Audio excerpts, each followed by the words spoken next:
Welcome back, everyone, to another episode of Star Trek Picard Fake Nerds Watch. Fake Nerds Watch, Star Trek Picard. Reverse that. Cool. This is episode 7. We're going to be discussing episode 7, Dominion. Yes. Directed by Deborah Campmere. Campmere? Sure. Yep. And written by Jane Maggs. This is her second episode of the season. But before we get into that, let me introduce Cookie from Just a Little Podcast. How are you doing, my friend? How is it going? Oh, I'm okay. Just getting along. How are you doing? I'm doing great. Side fact, MegaCon happened in Orlando, Florida, and I didn't get a chance to go. My first con in I don't know how long that I've never gone to. Gone to like almost every MegaCon. I've gone to a lot of super cons, and Gates McFadden was there, and I was thrilled. I was like, oh, I'm not going. I need to get this book signed. And I know you and I talked about it, and I talked to a few other friends, and I'm like, you know what? Screw it. If she's not in the book, it's a Star Trek Next Generation is number 1. Yeah. And at that time, she wasn't the Doctor at the time. So I looked at him like, she's not on the cover. She's not in the book. But who cares? This is my book. I'm keeping it in my PC. It is what it is. I would love to still have her on there. So I sent that book and another Spider-Man book that I have that I'm collecting signatures on. Sent it to with my buddy, and Saturday was so absolutely packed. It was sold out. I think all 4 days is sold out. Saturday was sold out. Sunday was sold out. All days for youth were sold out as well. And they ended up splitting up Saturday into half a day. So they said like, hey, from 2 to close or whatever, 4 to close, you can come in. It's $65 to come in if you want to do it. So it was slam. And my buddy's like, hey, I can't get her signature right now. I'm going to try it tomorrow on Sunday. And then he messaged me saying like, hey, I don't know if she's signing right now because one of our friends went and she wasn't signing books. Mm-hmm. So I'm like, oh my goodness, no. So I'm freaking out now. And I don't want to ask him like, hey, did you get it? Because I want it to be a surprise. If he does get it, it's like a yay, joyous surprise. And if he doesn't get it, I will be bummed that it's harder, but I won't know until then. There's always another convention. You always could come to LA Comic-Con. You just come out here. Yeah. Does she do? Is there a lot of Star Trek people? Oh, okay. We get a few Power Rangers, but we might get some Star Trek people this year. You never know. I didn't introduce myself. I'm Brandon C. McClure from the Fake Nerd Podcast. Hi, everyone. Before we get into it, though, Cookie, why don't we talk about some of the news that's dropped this past week? Yeah. We have some great news. We've been talking about it, kind of hinting at what could possibly happen. And I think one of the things we talked about was potentially a Star Trek Academy would be pretty cool to see. Yeah, it's been rumored for a while to be in active development, but there's been talk of a Starfleet Academy series ever since Kirk and Spock. Yeah. This kind of show has been kind of in the works for a long time, but they did finally announce that the next Star Trek show to come out will be a Starfleet Academy. Really cool. What do you? Because I didn't get a chance to explore all the details or lack of details. What have they announced as far as the plot, the timeline, who the characters we might see? Well, so they haven't said specifically what the timeline is, but through context clues, you can pretty much guess it's probably post-Discovery. Okay. So what they've said is, they said, like, for the first time in 100 years, Starfleet Academy is open. And that lines up with where we saw Starfleet Academy in the beginning of season 4 of Discovery. Yeah. Makes sense. So that's probably what this is. If that's the case, I'm kind of bummed, honestly. I don't think the 32nd Century is very interesting. I don't think Discovery has done anything interesting with it. Mm-hmm. And I guess this could change that, but there's really nothing there in that setting that says to me, yes, this is the place to put the Starfleet Academy show. Yeah. I kind of feel like it should be around. This should be the 25th century.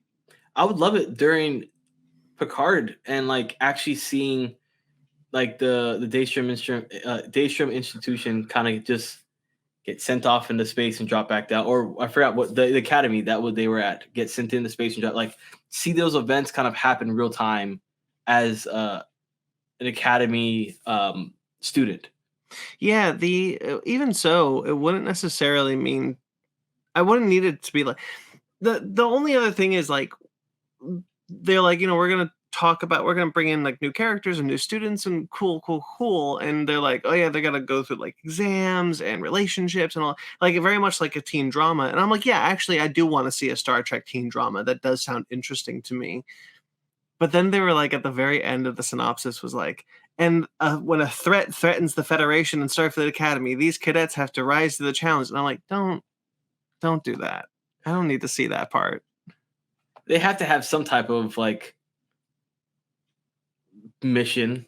No, of course, like, but nothing galaxy ending. That's Discovery's problem, right? Discovery fell into this issue of the last 2 seasons where it's like it's always the fate of the galaxy at risk. It's always the fate of the galaxy, and the Discovery is the only one to do it. And I don't care. Do something small. Yeah. But whatever. I think it's potential for the show though, and I am curious to see where it goes. For sure. And it's nice to know that there is another show coming. Oh yeah. It's not the show I wanted them to announce, which is the sequel show to Star Trek Picard. But whatever. And then finally, the next 2 things that they announced were Strange New Worlds and Lower Decks were both renewed for new seasons. Yes. So season 3 and season 5 respectively. Let's go. Yeah, that's very exciting. I'm so happy about that. Yeah. And we know that Strange New Worlds will be premiering in June. Mm-hmm. So hell yeah. It's right around the corner. And you won't be here for it. But we can talk about it now because I've officially announced it on my podcast. So that's true. Yes. Why don't we get into that? Yeah. So it's a bittersweet moment. My wife and I have been trying to have a child for 3 years now, and it's been complications. And just recently, last year, we ended up getting the good news that we're having a baby, and it was exciting. And now, as time is progressing on, getting closer to the due date, I'm like, okay, things are getting real. Like I have to change up the podcast room, make it like a baby room, get all these baby things. I'm trying to work with my wife as much as I can, trying to like be there for her. And then at the same time, I was still trying to be there for the podcast and Patreon. And I noticed like the Patreon was really falling down. I still had people supporting me, which is awesome, but I just wasn't putting anything into it. And then the podcast was trying to find time to record and edit. I do everything myself. And it takes me like 4 hours to gather notes, to record a podcast, to edit it, to make 2 or 3 photos, to drop them out into the ether. It takes a lot of time, and it takes a lot of energy, a lot of dedication, which I love doing. I absolutely adore doing it, and I don't want to give it up. But it's like, okay, my wife and my child, or a podcast that's not making me any money, not doing anything. It's just a hobby. And I was like, you know what? The podcast has to go. It's not indefinitely, but it's going to be a temporary thing. When it's coming back, I'm not too sure. I still have to reach out to the people on Patreon, kind of let them know like, hey, I put a hold onto the bill for this month, so you guys aren't getting charged. Figure out where we go from here and what we want to do. This show has been a wonderful, wonderful, joyous moment for me every single time I get to hang out with you. And back when it was Mike and you as well, it was amazing. But unfortunately, like I said, adulting happens. So I will be putting this on hold as well. Not indefinitely, but definitely putting it on hold, because I would love to come back. And even if it's like I get like a split moment, I'm like, yo, dude, I can record. Are you available? Let's do this type of thing. I want to be there because I love Star Trek, and my podcast is all about me not knowing everything, but learning about things as I present them to other people. And I am not the biggest Star Trek fan at all, but I love Star Trek very much so. And your passion kind of seeps onto me. So the things that you know, I get to experience those things through you and get to learn those things through you. And it's been a joyous moment to get on this ride and travel the stars with you type of thing. And so it's definitely going to be a bittersweet moment. It's going to be a bummer because like I really do enjoy hanging out with you, enjoy talking Star Trek. But I've been saying Star Wars, haven't I? No, you've been saying Star Trek. Okay. Whew, I got scared. So yeah, it's been a moment. It's been awesome, man. But things unfortunately do have to come to an end for me. You're making me cry. I'll obviously I knew this was coming. Yes, you did. I've known for a while. I've even been saying on this show for a while. Yes, Cookie will not be joining me for future Fichtner's Watch Star Trek installments. So I'm in the market for a new co-host. But so this will continue because I'm still here and I'm still willing to keep going. But I've been you and I connected through Mike from the Downright Nerdy podcast. Correct. Yeah. It's probably his greatest contribution to our friendship. No, I've really appreciated you doing this with me. It's been getting a lot harder for you to schedule these episodes, and I recognize that, and I'm very grateful that you are able to take the time out and do this with me. But I'm gonna miss you, man. Miss you too, man. Miss you, but I will. You have my number, of course, so I'm always a phone call away. And there's gonna be times where I'm like, "Yo, dude, I got like 10 minutes to kill. You want to just hop on live stream and just talk and Let's just catch up?" And you've always got an open invite to do anything, any show, anywhere, anytime. Thank you, my friend. Thank you so much. Well, all that blubbering, all that manly blubbering is out of the way. Why don't we talk about the Star Trek episode we're here to talk about? Let's do it. So this is Star Trek Picard Season 3, Episode 7, Dominion, as I said before, directed by Deborah Campmere, I believe, written by Jane Maggs. So what did you think about this episode? It was great. It was really great. And I am getting nervous still. Are you? I am still nervous because of Jack. Jack is my pinnacle nerves are still sitting on him, trying to understand, because I thought we established who he was. Mm-hmm. But then now there's like this plot twist that happened towards the latter part of this episode. But I really enjoyed this episode, and I enjoyed the characters so much. I just really do. I love their monologues. I love LeVar Burton, as you know. He's my favorite character in the Star Trek. Oh my God, he's incredible in this episode. He is so incredible. The emotion that he gives. We will get to it. Bence Reiner, him going from lore to Data and back again over and over again in a single sentence. Yes, gives me goosebumps on how talented he is. Picard, he's always great. Like I've loved this series so much, especially this season has been a shining moment for me. And this episode, I think, was my favorite episode because of LeVar and Data's interaction. I think that moment for me was just so. It got me swelling up with like tears because of how well those lines were delivered. But we will get to those later down the line. I'm really conflicted now. How so? I didn't love this episode. Really? Really? Well, so, and I'll explain, like, it's not that I didn't like it, because I did. I think it's a strong episode. There's a lot of really good moments in this episode. But I like parts of this episode more than I like the whole of it. Okay. And this would be the only episode that we've had so far, outside of maybe the Row episode, a couple episodes back, that I could consider to be, and I'm not saying that it is this, but like would be the closest thing we have to filler. Okay. Because there's really not, as far as like what the show is, which is basically, it's a big mystery. Like, who is Jack? What are the changelings planning, and blah, blah, blah. And with a mystery show, you gotta kind of feed information throughout every episode. And I think for the most part, the show is really good at doing that.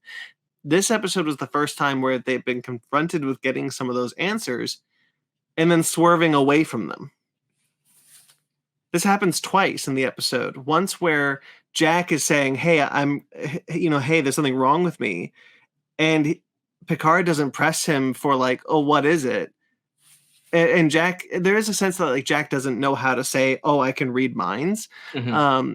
But they have a moment where they just kind of trying to have that discussion, but the scene weirdly swerves them away from getting to that answer.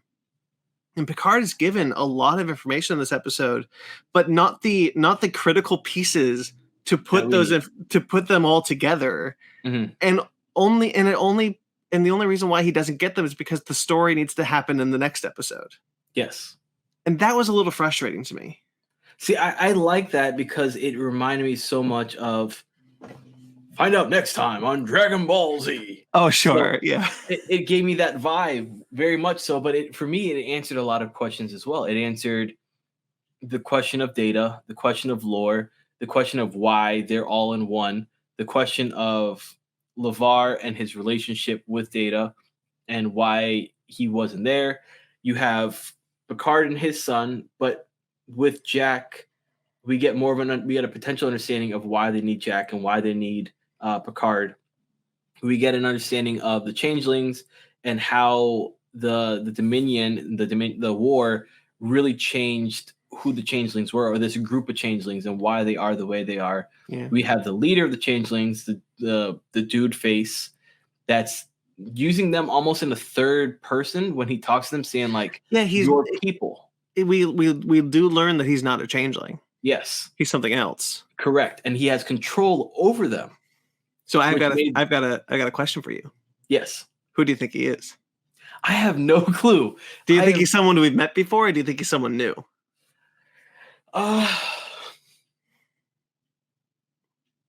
Tough question, isn't it? It is. It's very tough. It's like, okay, then who could this honestly? It's very tough. I really don't know. I know there's one character that I know it can't be, but I kind of really want it to be at this point. Who is that? Dukat. I knew you were going to say it too. I knew you were going to say it because that's the only character I can think of because of what happened in Deep Space Nine. Right, because he comes back. It's the Pa Wraiths coming back, and it's Dukat. Like that'd be kind of cool. It would be. It would be very interesting, like him coming back, and I wouldn't mind it. I honestly wouldn't mind it. It would be pulling at a lot of fans' heartstrings if they did that, though. I mean, Dukat is probably the greatest villain that Star Trek has ever created. Underneath that or Khan, of course.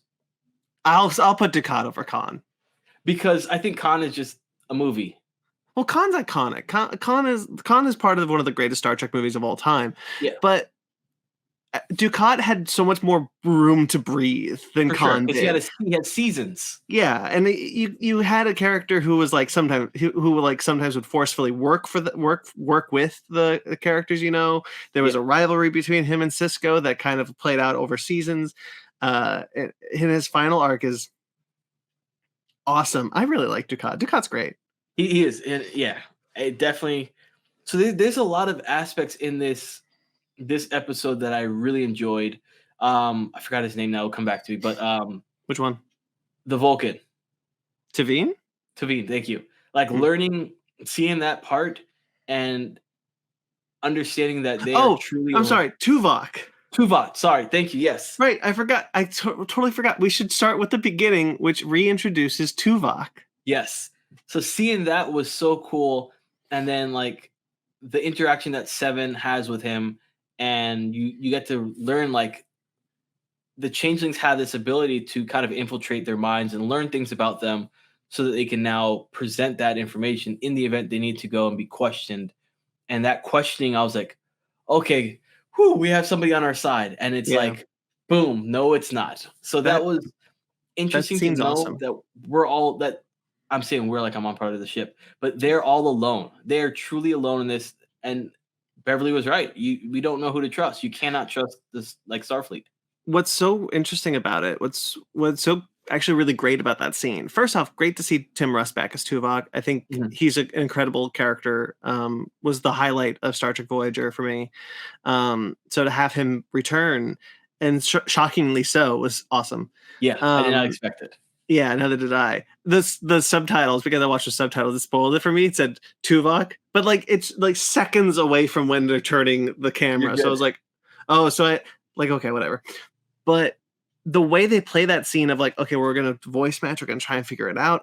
Okay, this is the sound, the voice is matching, and then she says the thing of like, all the games of Calto, and Tuvok's like, oh yeah, you beat me all the time, and then the theme song plays, the Voyager theme plays, and you're like, oh, okay, we have someone. We are with you. We have found a person we can trust. Yes. And then the realization that it's not Tuvok is such a great turn. And you get the impression that this is not the first person that they've talked to. Correct. they have probably reached out to a lot of people, a lot of old friends from Voyager, from Deep Space Nine, even from the Enterprise, who have all turned out to be changelings. And Tuvok is just another one of those characters that they've reached out to, and they've because of this, they've realized like that Picard says it. We're alone. Yeah. There is no one who can help us. Geordi even says, he's like, we're running out of like we're running out of places to hide. Drugs. Exactly. And I was like, that just makes you think of how vast space is and how much junk there is out there. And they're running out of room to actually hide. Says a lot of how many times they probably tried this out. Yeah. And I really appreciate that, because it's not like they don't say it in dialogue of like, oh, we've tried this, this, and this, and this. You get the sense that they've tried this from the feeling they have of learning that Tuvok was a changeling. Correct. And then when online they call him Chuvok, changeling Tuvok. When he turns into Riker's corpse. Yes, with the veins. I was horrifying. Like, that was creep. My wife was like just there next to me, and all of a sudden she looks, she's like, ooh. And I was like, listen, it's a long story. I didn't know changelings could do that. Right? That was very creepy. I really like that scene. Like it's one of the best scenes in the whole show, I think, that Tuvok scene. So when you really think about it and you break down what we've learned out of this episode and the moments that we do get, the pockets of moments that we do get, it's a really great episode, at least for me. Because everything does line up, everything does add up. It adds to the positive feedback that I get of the show. And the only negative feedback that I get is of Jack. And who is Jack? Yeah, so one of the things that we learn in this episode that frustratingly no one follows up on is that the Irumodic syndrome might have been misdiagnosed. And I really thought that was interesting, because like we learned that Jack has Irumodic syndrome, that he got passed down from Picard. And they have surmised that the reason why they want Jean-Luc's original body in Jack's blood is to make a perfect doppelganger. I think you suggested that last week. Yes. That's the reason that they could be trying to do this to make a perfect version of Picard. But the Irumodic syndrome thing suggests that the reason why they want Jack is because of whatever he actually has that is registering as Irumodic syndrome. And that's the thing that frustrated me, because like when Data says, previous diagnosis of Irumodic syndrome now in question, and then Vadic has this moment where she's like, you don't know who he is. He was never meant for you. He's not meant for me. And no one puts those pieces together to be like, hang on. Can we elaborate? What if it's not Irumodic syndrome? What is it? Yeah. And the only reason why we don't get this answer this week is because we're getting it next week.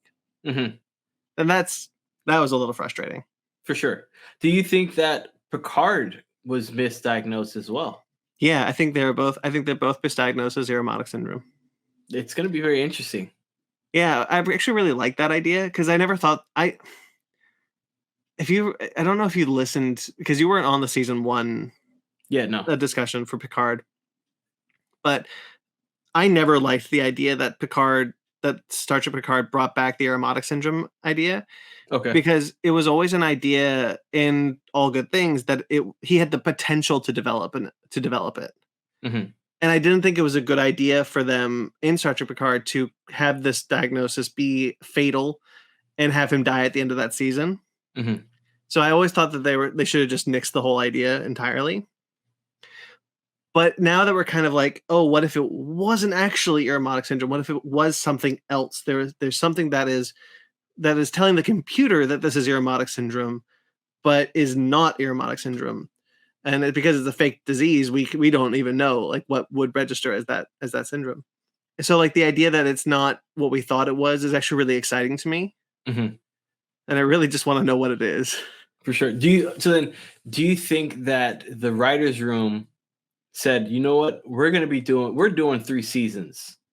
We're going to do this. And we're going to have this story for 3 seasons. And they knew season 1 that this was going to happen season 3. No, because season 3 was when they initially renewed the show for 3 seasons. They were about halfway through the first season, and Michael Chabon was still showrunner. Okay. And Terry Matalas didn't come on board until I think halfway through second season, but I could be wrong. Gotcha. So season 3, as far as I know, is just purely his idea, whereas season 2 was kind of a hodgepodge of his idea and Michael Chabon's idea that he left them with. But then season 1 was, I don't believe that season 1 was ever conceived as a 3-season story. Just the way it's structured with Picard's death at the end, I don't believe that they intended the show to go on longer than one season. Yeah. But but when it was when they did renew it, I think when Terry Matalas came on board, this was kind of in his idea when he came on board, because he talked a lot about going forward when he went into Picard, that this was a story idea that he had for decades, that he always wanted to see done. And so this is kind of like his fan fiction, right? Yeah. We're seeing his fan fiction. Living it out, which is so cool. Yeah, man. I mean, that's all anything is at this point, right? Fan fiction. It really is. So it's cool to see. Anyway, because you've brought up Jack a lot, let's talk about Jack. Let's do it. What do you think's going on with Jack? It is such a mystery, because it's like, are we the only ones who can see the red eyes? Number one. Number two, I had that same thought. Okay. It's like, is that a way for the writers and the director to kind of like show that, hey, he's now doing this telepathic thing? That was my only thought with seeing that. And then right, because when Sydney looks back at him, she gets yeah. Does she see the red eyes? Like, I don't know. But then later down the line, when we get to that moment, but when we see Jack kind of like do this virtual reality fighting in her, that's pretty cool. It was so cool. Her eyes are red. They are. So again, this goes back to like the Irumodic syndrome thing. The key to the season is the Irumodic syndrome diagnosis. Yes. And there's a thing that, like, what Jack is doing, that he can read minds now, and that's something that Picard never did that. Like, we never knew that he could do that.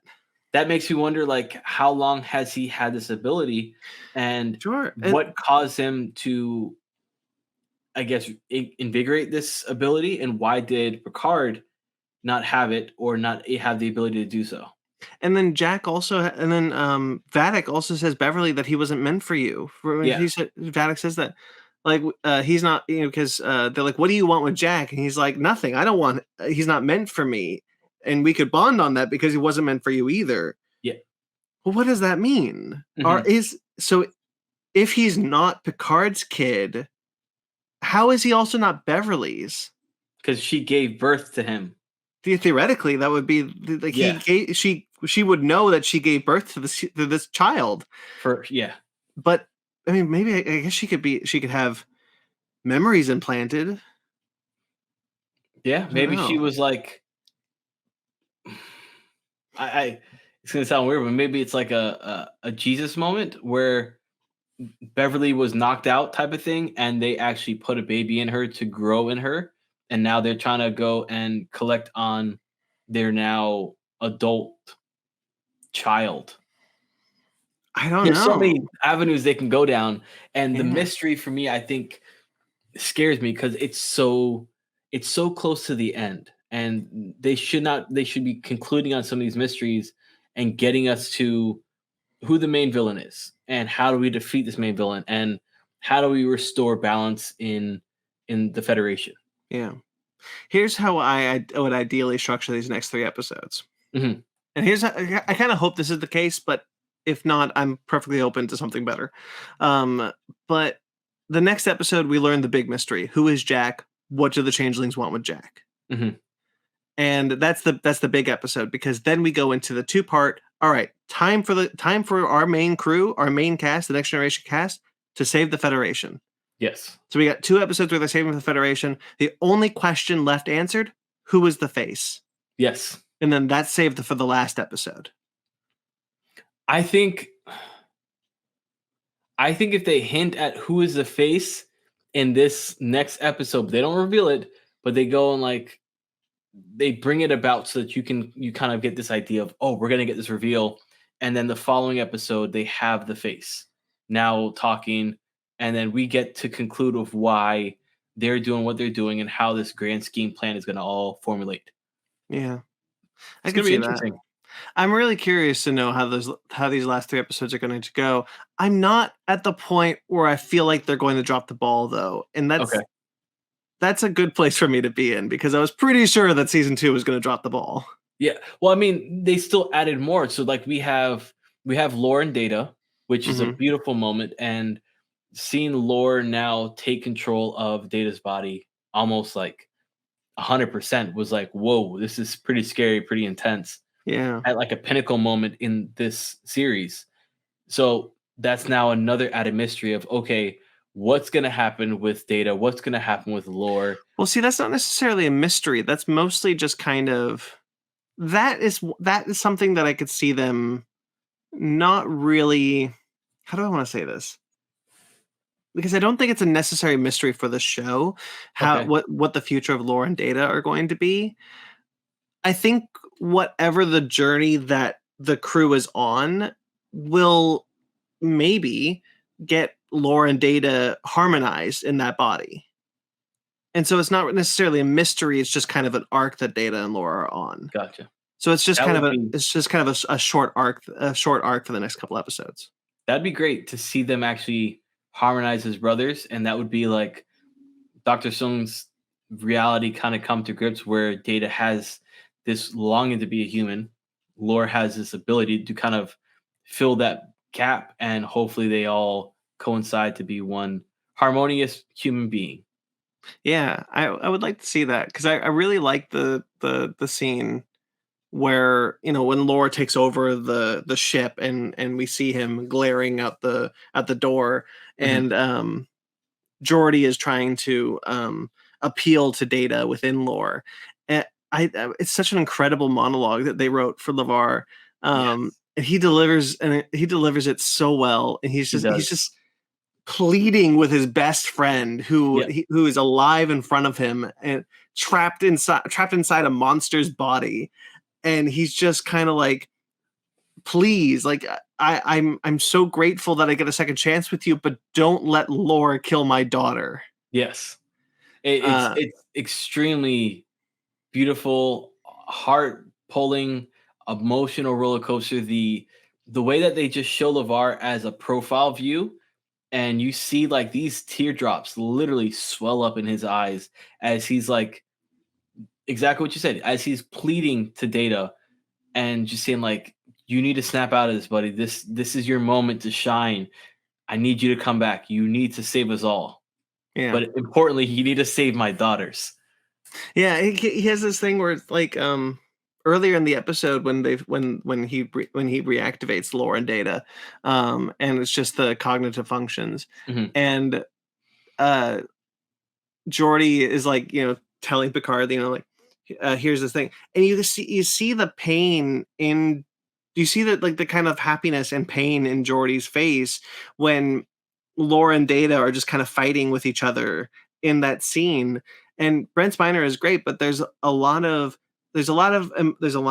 acting coming from Patrick Stewart because there's a lot of like Patrick Stewart is pulling a lot of what was season 1 of Picard, and but Geordi is pulling from far earlier in the Trek timeline, Yes. where he's seeing his best friend who he saw explode. The last time he saw him, he Yes. exploded. And this is that Data. This isn't a Data who's lived or who was living in that computer on Soong's tablet. This is the Data that was whose Blown last up. memory was of the scimitar. Yeah.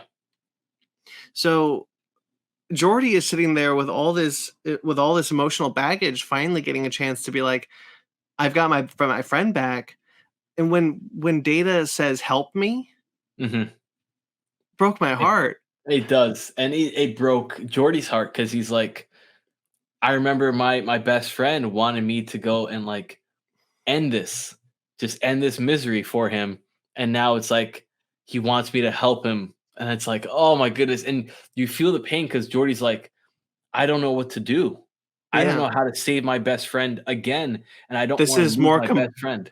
this is more complex than any Soong type android we ever encountered. Dude, I'm getting chills. But like this is he says the thing where it's like, this is more art than engineering. Yes. Because it is. This is unprecedented. This is something way far more complex than what Noonien Soon created with data or lore. And he has this, and they both have this moment where Picard and LaForge, they had this moment where he's like, Geordi says, if I remove the partitions, lore may prevail. Yeah. And I don't know if I can lose him, if I can lose data again. And Picard says, Me either. Me either. I don't think I can either.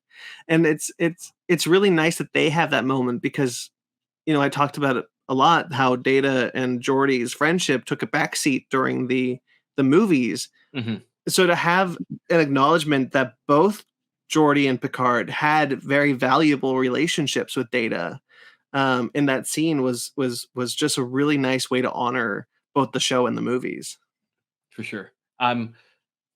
This is why this episode is my favorite. Sure. It just like it pulled at so many emotions, and you're jumping from like scene to scene, and 1 minute you're at like a high level of intensity trying to figure out what's going on with Jack, and then it fast forwards or cuts to another scene where now you're talking to Data and Geordi, and then you're fast forwarding, you're cutting to another scene where it's 7 and 9. Like you have all these different moments that are all concluding at the same time, and your emotions are going left, right, center. They're going all over the place, and you're trying to make heads and tails of it. And I think that ability that they had to go and do it with this episode was brilliant. I just really quickly, I just want to tell you, my cat's really cute. Sorry, he's just on my couch over there. No worries. I got like a therapist couch on the side here. Okay. That I just, just for guests. There you go. Tell me your problems. Anyway, the LaForge kids don't get a lot of play in this episode outside of Sydney. I love Sydney. I do too. And Sydney's his real daughter too, right? Both are real daughters? No. Sydney is his acting daughter. Okay, the other one is his real daughter. The other one, the Alondra, I think is her name. She's played by LeVar Burton's real daughter. It's kind of interesting, like he has more of a connection with his acting daughter than it is with his real daughter in this show. He has more scenes with Sydney so far, anyway. Correct. And I think it's because they just butt heads. Yeah, because Alondra was like the daughter that followed Geordi, right? Mm-hmm. She works with him on the Fleet Museum. She is an engineer. She for all intents and purposes is just Geordi LaForge. He molded her in a way that Sydney rejected. Sydney didn't want to be an engineer. She wanted to be a pilot. She wanted to see the stars. She didn't want to serve on the Fleet Museum, which is probably why they've allowed Sydney to kind of have more to do with Geordi and with other characters than with Alondra. Yeah, but I would like to see more from the two of them for sure. I did like her moments that we kind of got, especially when they're on the turbo lift and it's her and Jack, and it's really sweet. What's that? It's really sweet. It is, and it was just like, oh, that was so cute. Like she's just like kind of smitten over him, and he's vice versa over her, and you're seeing like this little sparkle, this little thing happening of like a love interest, if you will. Yeah, and it was very cute, and she just thought, why doesn't he needs to go and touch my hand? And then he reaches over and touches her hand, and she backs away coming out of the turbo lift and looks back, and it's like, why did you do that? And then that's when we kind of realize, like, oh crap, this dude can read minds. This is going to be intense. Yeah, that reading minds thing is so fascinating to me. I'm so curious what that's going to be. Yeah. But like he's freaked out by it too, so he goes to talk to his dad. Yeah. So weird to say. His dad. And I always really like when he comes to Picard and he calls him Admiral. And Admiral, yeah. And Picard is always so eager to, Jack, what's up? Like, what do you want?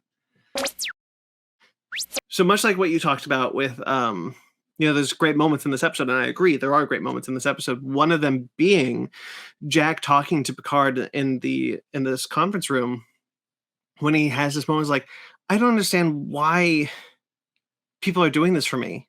Mhm. Who am I? I'm nothing. I'm nobody. And he's showing regret for what happened to Riker, and he's got like, Riker was good to me from day one, and he's there, and he might be dead, and I just don't know what we can do, what we can do, because he's like, we've been on the back foot the entire time. We've never had the advantage here. Yes. And I think that's a really good moment. A really good moment that should have ended with, and I can read minds. It should have, but then we kind of have Picard have a realization of, oh, I have a grand plan. We should do this. It's a shitty plan, by the way. It is a horrible plan. It's a terrible plan. That's what happens when you're senile and you're 110 years old. 96 years old, and you're just like, here's what we're gonna do. We're gonna pretend we got into a big battle, and we're gonna lure them into the ship, and we'll trap them. Yeah. You know what? It would have actually worked out if Lore wasn't such a dick. Very true. But we did get one pinnacle moment where Beverly and Picard are kind of like doing this research after they've trapped them, and they learn that there is a special component to these changelings that they can now track. Yeah. And that kind of goes to like in the beginning where Beverly is just kind of like, I've been weighing the moral dilemma of, identifying these creatures based on biology alone. And, what does that mean? That reminds me that I want to talk to you a bit about like, what's kind of really interesting about this show is that it's the Next Generation crew dealing with the fallout of the Dominion War. Mm-hmm. And it's really fascinating to me that this fallout is happening now, because the Dominion War is probably like 20 years removed at this point. Okay. Maybe longer, honestly. Let's see, the Dominion War probably ended about mid 2370s, and this is 2401. So we're almost 30 years away from the Dominion War at this point. Mm-hmm. And so the scars of the Dominion War are still haunting the Federation in a way that's represented by this Vadic. And the other thing is, outside of Star Trek Insurrection, we never actually see the Next Generation crew interact in any meaningful way with the Dominion War. Mm-hmm. So this is kind of them doing that. It's kind of bringing the politics and the darkness and the morality of Deep Space Nine to the Next Generation crew for the first time. Yeah. And I actually think it's working really well. I do too. I definitely do. It's bridging the gap between Next Generation and Deep Space Nine for me. Yeah. Because you look at like Deep Space Nine, like the crew of the Enterprise would not have handled the Dominion War the way that the crew of Deep Space Nine did. And we know from like context clues and whatnot that the Enterprise was involved in the Dominion War, but they were never on the front lines. We never saw them. Yeah, right. Exactly. The Enterprise E was never part of those. weren't in any of those assaults that we saw. They were way in the back.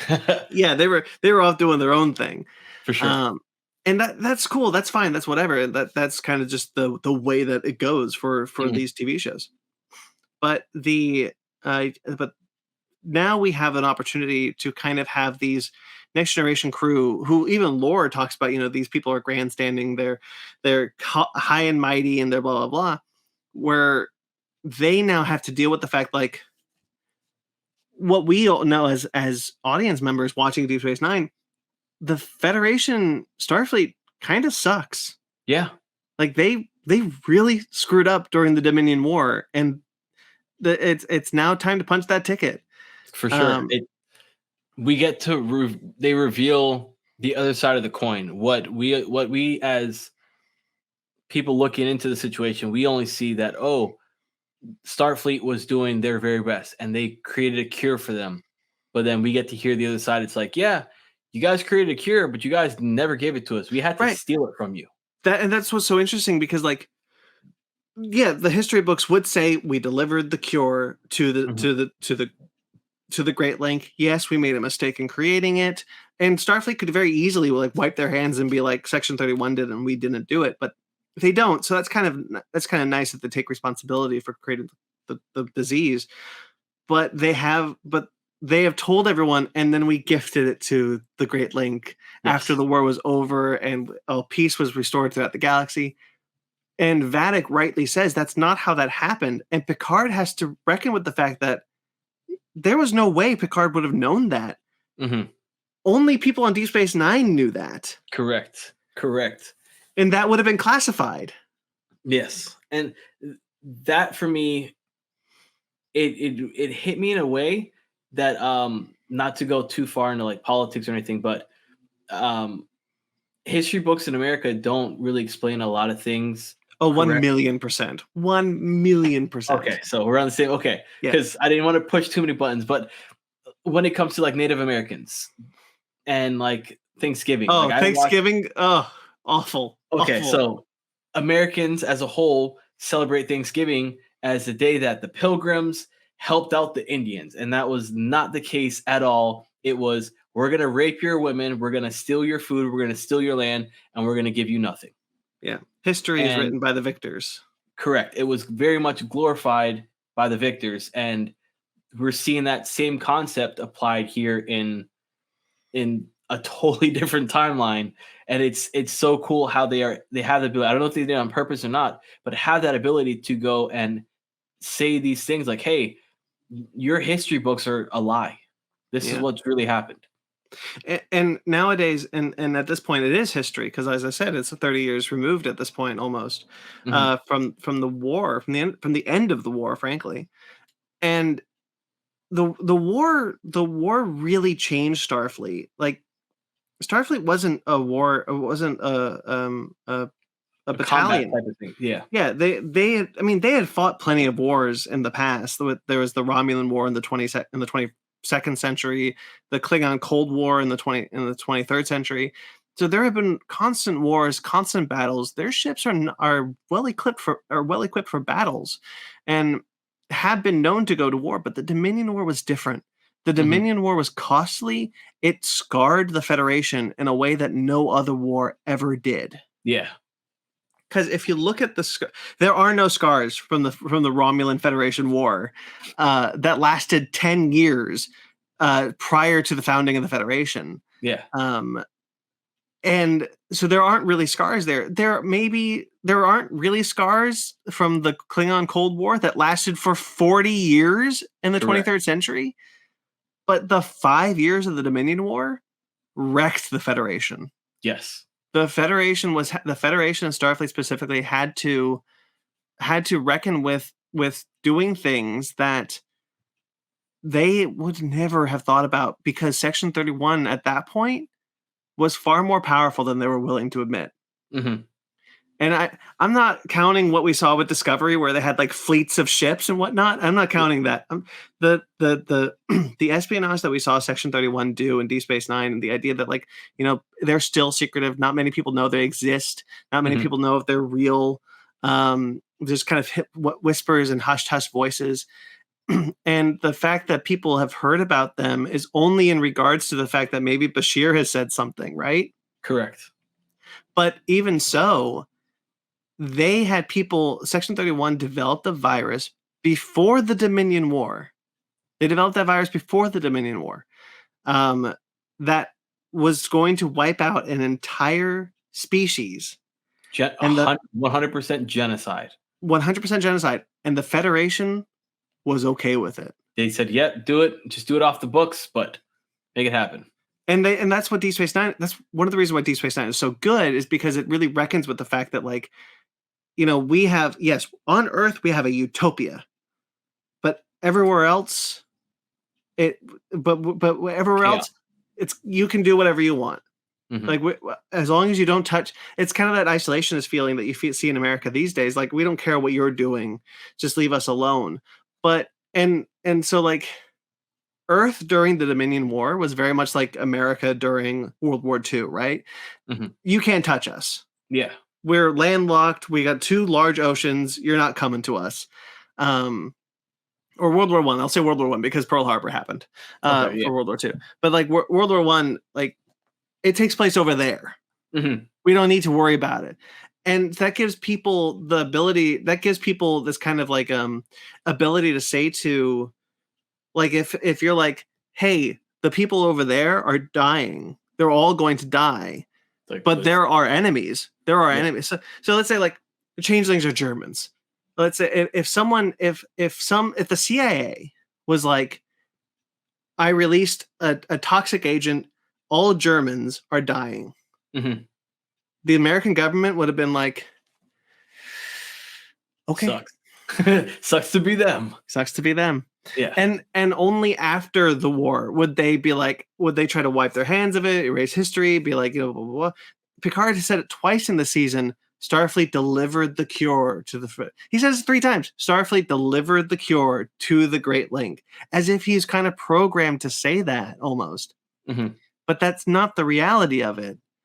And Vadic has to be like, that's not. Now, I'm not saying that the changelings are good people. Yeah. But the problem, but the thing with Deep Space Nine that they're reckoning with now in Picard is that by the end of the war, honestly, which side was worse is up in the air. Correct. Yes. And that's a scary thing to think about when you're thinking of a galactic war and both parties are just as bad as the other one. Yeah, and that's Section 31's influence. That's why we've met Section 31. That's why we went to Daystrom Station, to remind the audience Section 31 is Starfleet. And they're not good at all. Yeah. They're not good. They're bad guys. But in wartime situations, they're Starfleet. Yeah. And I really like how we kind of like paired back Section 31 to this kind of anomalous, mysterious organization that commits war crimes.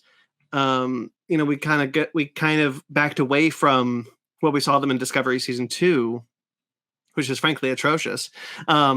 I like that season a lot, but what they do with Section 31 is ridiculous in that season. But the idea that we've now paired them back to being this faceless, anomalous organization, the evil clandestine organization within Starfleet, is really good and really effective, and kind of pairs it back to where we saw them in Deep Space Nine. For sure. I think that's smart. Yeah, I definitely do. Like I said, this feels like it's bridging the gap between Deep Space Nine and Next Generation for me. Yeah. Worf and Raffi are in the next episode, and I can't wait to see them again. Yeah. Let's see. So Picard and Beverly are, they're talking to Vadic, and it's a really good scene, and I really like Picard's line where Vadic says the truth of Project Proteus, the cure to the Great Link, all that, and Picard says, "I didn't know." Incredible moment, because this is a man who's twice now has been heartbroken by Starfleet. Yes. When they decided to say, when they said we're not going to save the Romulans from destruction, he quit, and now here. And he so interestingly always has to reckon with the fact that Starfleet has bad apples in it. The Starfleet isn't this perfect organization that he believes it is, and he 100% is for the ideals of Starfleet. He is tried and true, blue stars, wreath stars, Starfleet. He loves Starfleet. Yeah. But even so, like, people online talk about how, like, oh, but Starfleet's supposed to be this good organization. But we've met so many bad admirals within Starfleet throughout Next Generation, Deep Space Nine, even the original series. It's a whole trope, the Badmiral trope. They're all just douchebags. Right. And so like that proves that Starfleet has never quite been that utopian organization that Picard believes it is. Mm-hmm.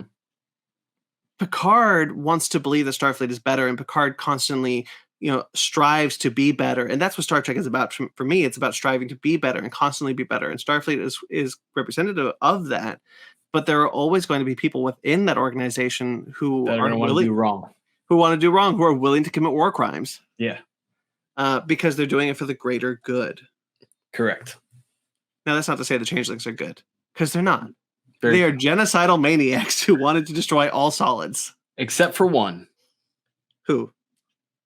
Come on. You didn't watch Deep Space Nine. He was... No, I'm kidding. No, I miss Odo. It's too bad that he can't be in the season because he passed away. So Beverly and Picard, they have this moment where they're thinking, maybe we kill Vadic. Mm-hmm. And you see, like, Picard actually goes and says, I think you're right. And Beverly's like, I've lost my mind. So yeah, you must be right. Yeah, they have this moment where she's like, my, my compass. I've lost my compass. Mm-hmm. And that kind of goes back to how this season was, really, really kind of like striving to deliver the idea that all these characters have changed over these years, and Beverly having to be so far away from Starfleet and hiding her son for so long and trying to protect her son for so long has really changed her into this person who is willing to do anything to protect her son. Mm-hmm. Because, Vadic even says to her, like, are you willing to lose another son? Losing Wesley was hard for her. Yeah. And it's kind of gotten to the point she is where she is willing to sacrifice her morality, and Picard is willing to do it with her. Mm-hmm. I don't think Picard is fully on board with it, though. I think he's like just trying to make up for lost time. Yeah, I think he's just trying to kind of show that Beverly's not alone. Mm-hmm. But I do think he would have done it if Vadic hadn't escaped. Yeah. Real quickly, Amanda Plummer's great.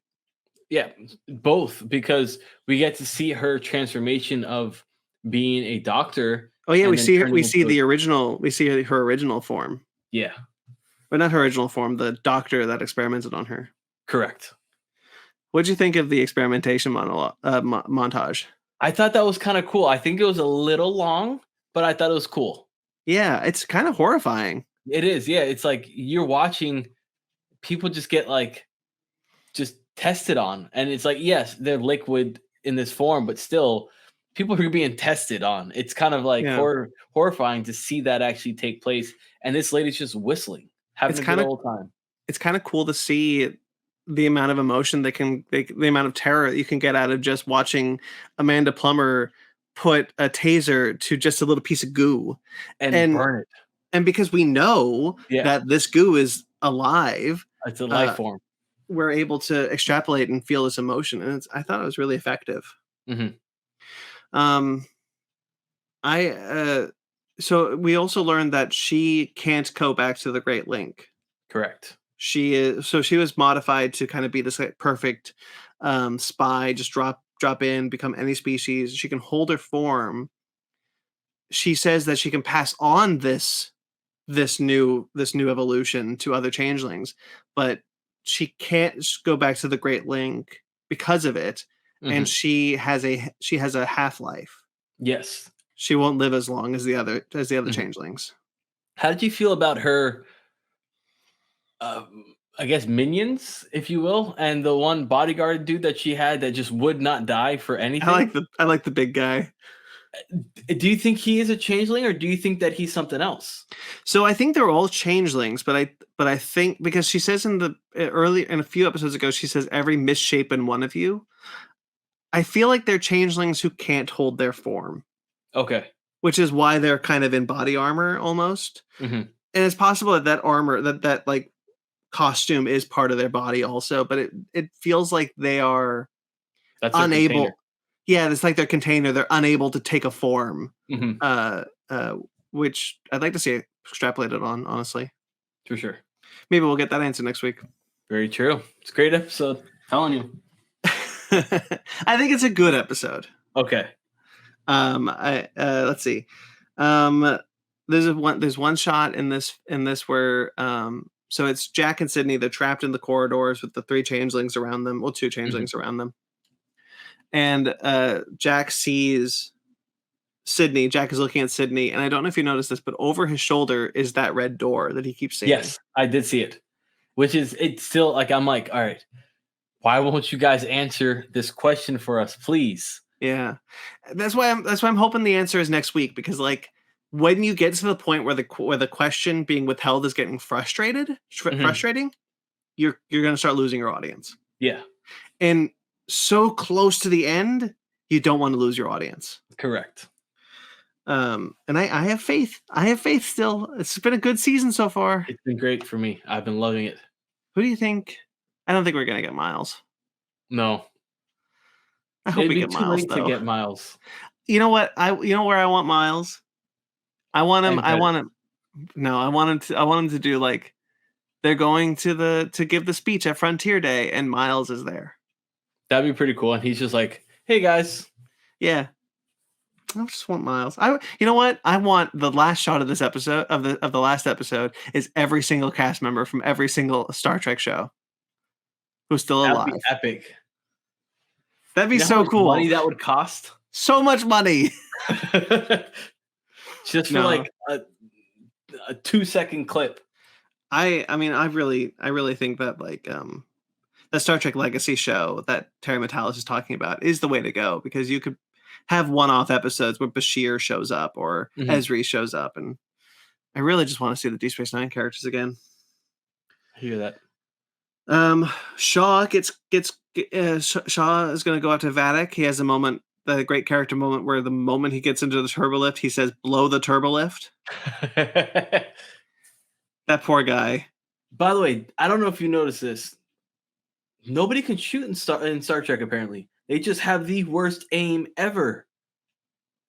Well, because when he was shooting, the two people next to him died, and he's over there like, "Yo, blah blah blah blah," and he's like not hitting them.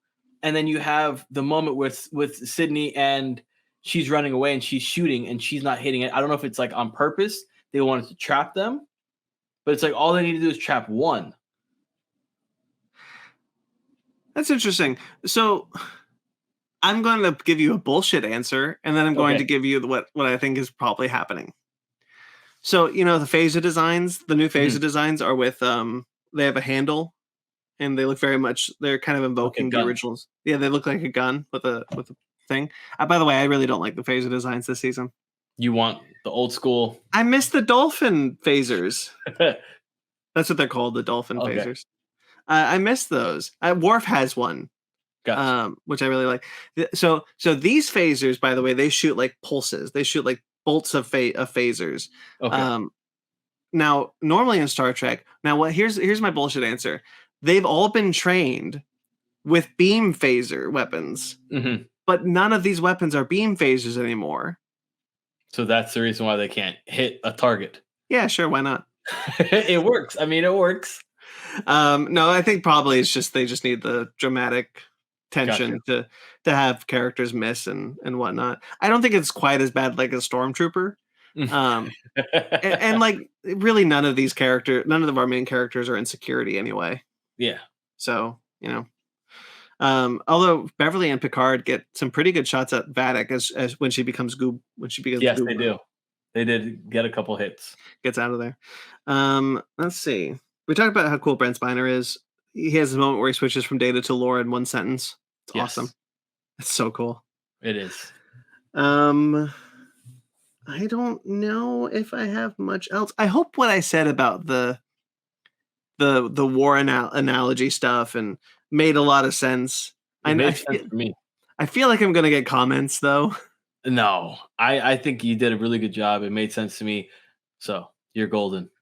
What do you think is going on with the transporters? It's a great question, because they talked about it as well. Yeah, Vadic has a thing where she's like, no transporters, take a shuttle. Yeah. What do you think? I don't know if it's because they are no longer part of the Great Link, so maybe they have a weakened body state where if they get their body could get separated from them, I think, and get stuck in the transporter.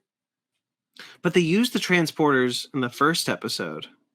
Yes, but they haven't had a break. True. They've been going nonstop. I was just curious what's going on with the transporters, because Ro mentioned she doesn't trust the transporters. Jack saw something happen when he saw the characters transporting, and now Vadic says don't take the transporters. I wonder what's going on with the transporters. Maybe the transporter is a way to put the changeling into them, change their DNA. But then DNA has to match up when it goes up into the transporter, comes back out. So that's true. Never mind.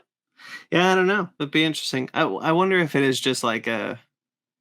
No, it's got to be a thing, because the transporter is supposed to be cheaper than the shuttle, as far as like a visual effects go. Instantaneous too.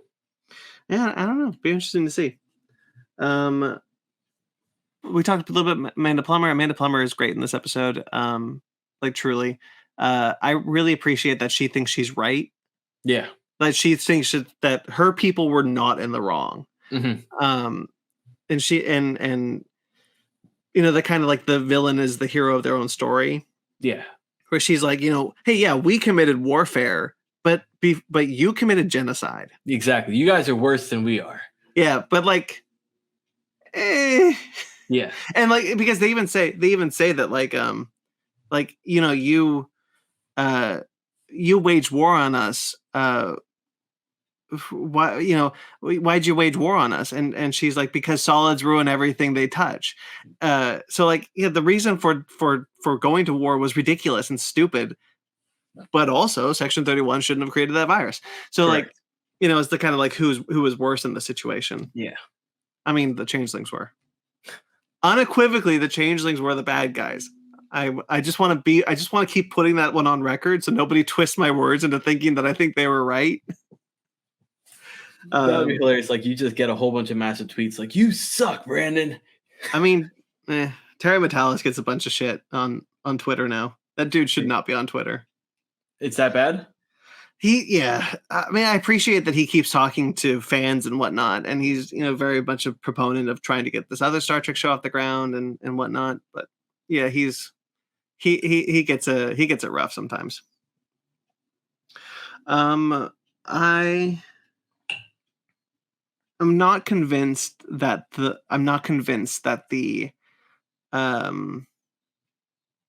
plan is to make a new Picard, to make a genetically perfect doppelganger. I'm not convinced that's the whole plan. Yeah, I think that's all I got. Oh, one thing, Alondra is called Lieutenant, but she has an ensign pip. That bugged me. I would have never noticed. So I know, only I do.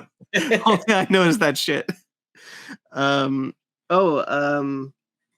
quickly, I do want to just shout out the production design. The production design of this show is awesome. Awesome. And we didn't talk about it yet, but the Lacars screens that we see are almost completely interactive, and they are filmed in camera rather than put in, and they're really detailed. I just think that that's so cool that they've created like real life Lacars that actors can interact with and move with, and it's just, that's cool. That is very cool. Okay. I think an hour is good. What do you think? Yeah, I did want to say one thing, which was I just thought was cool. We got a chance to get an interaction with another bridge crew, the Vulcan, the shaved head Vulcan. Tavine, that's Tavine, yes, yeah. That's Tavine, yeah. So we got a chance to kind of interact with her a little bit, which I thought was nice and refreshing. So I know Tavine, Sydney, obviously. I know who's the Elmar, I think is the other girl's name. Is a lot better than me. All I know is, no. I don't know the Bajoran's name, but I really like this cast. Yeah, I would like to see this cast, like not the legacy cast, but like everyone else. I would like to see them in another Star Trek show. 7's great. All right. Anything else? That was it, man. That was it. Cool. So I guess that'll do it. I'm sure there's other things that I could say that I can come up with. But might as well let you get back to your wife. No worries. All right. Well, Cookie, once again, thank you so much. Why don't you plug your stuff? Absolutely. You can find me on social media, on Instagram at Just Little Podcast, on Twitter at Just Podcasting, on YouTube. I will try to put up a video when I get a chance. Just Little Podcast. You can still listen to the back catalog for as long as you want, because I will keep that up and running until something else happens. But I will keep that up and running, so you'll have a back catalog of all of the greatest hits. And there's an episode that I put up on there with Brandon and myself, so of us talking about Star Trek in the back. Yeah, I think I might have 2 or 3 episodes of us just talking Star Trek, previous Star Trek episodes. So that's cool. Yeah, it was nice. Well, as I said up top, I've got you committed to the end of Picard. Yes, sir. But unfortunately, that is only 3 episodes left. Yes, unfortunately. So I'm unfortunately bittersweet moment for me as we come to the end of Picard. I'm also coming to the end of my trek with you. I like the way you used trek. That was good. Thank you. So I'm, but I'm really happy for you. Thank you, sir. Congratulations on your upcoming child. Thank you. And named after me, correct? Of course. I mean, that's the only way I would make this thing happen. Of course. No, but yeah. So thank you again so much for doing this with me. Absolutely, my friend. Guys, this is Fake Nerds Watch. If you're watching this, you should know that by now. This is Fake Nerds Watch for Star Trek Picard. We've got plenty of other Star Trek Fake Nerds Watches going on. There is the Mandalorian Fake Nerds Watch series going right now. One episode is out now, and then another one will be coming soon. So stay tuned for the second episode of that. There is other shows you can check out on this channel if you like this video and you subscribe to this channel. Or if you listen to the audio, go check out some of the audio feeds. There's plenty of shows out there. There's Basement Arcade Pause Menu. There's Basement Arcade. New episode of Basement Arcade Pause Menus are coming. Energy Station and Fake Nerd Book Club, as well as the launch of our newest show, our brand new show, The Real Score. Real quickly, The Real Score is going to be a monthly podcast that I do with my friend and co-host Sparks Whitty and our friend and collaborator for decades now, Jeremy Vellucci. If you've heard the music on this show, the intro music and the outro music, that he's the gentleman who wrote all that. He's talking to us about film music, and we were talking about film music. The first episode is up now. Finally, it is launched, where we talk about the Batman score by Michael Giacchino.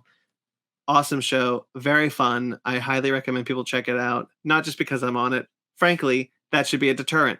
But I'm excited to have this show out, and I can't wait for people to listen to it or hear it or watch it. So please do. So of course we have a Patreon and we have a TeePublic. If you like to support us financially. Oh, one more show, Conversation, my new show, my show, Conversation. This is a solo show for me that I do. That's audio only. New episodes coming April 19th. Put that on your calendar, guys. April 19th. Of course, the Fake Nerd Podcast. I forgot to mention the Fake Nerd Podcast. That's our main show. That's our mothership show. That's the show where everything comes from. We just talked about the new Dungeons and Dragons movie. Good? Yes. All right. Yes. It's good. All right. That's cool. Spoiler alert, it's good. That's so cool. So you can check out that review. That's up now. And coming up this week, Super Mario Bros. Woohoo! So we'll see. Mario. That's pretty good. You should have been the voice. So stay tuned for that. We'll see if that one's good. All right. So yeah, TeePublic, Patreon if you like to support us financially. Fake Nerd Podcast on all the socials. You also write?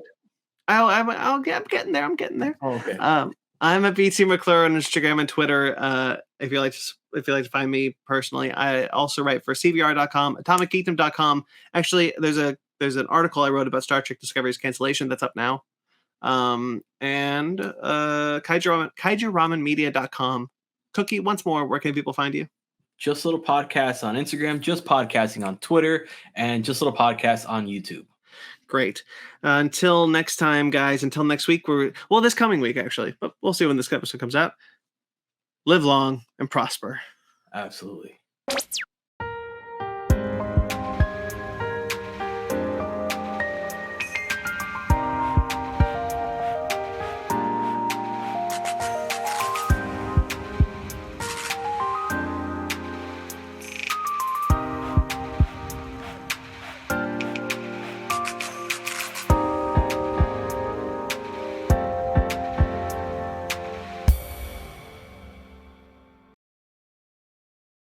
Be right back. Hold on. You're good. I'll be here. We're gonna do a thing. See if I can do it. Ready? Here we go. And bah, and bah, and bah, and bah, and bah, and bah, bah, bah, bah.